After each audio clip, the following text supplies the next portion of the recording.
आई काय रे? आई लग्नासाठी पोरगी भेटली, खूप सुंदर आहे ग. काय सांगतोस? बरं झालं. आणि तुझ्याशी अजिबात भांडणार नाही आणि तू जे सांगशील ना ते ऐकणारी आहे. काय सांगतोस?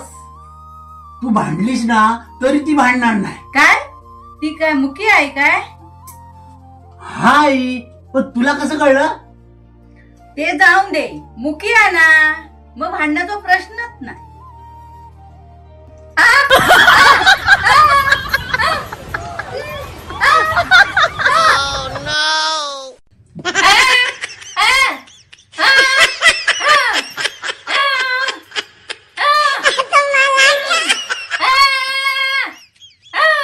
अरे बोलणारी असती तर बरं झालं असतं. काय शिव्या घालते ते तरी कळलं असतं. 哎呦我的妈！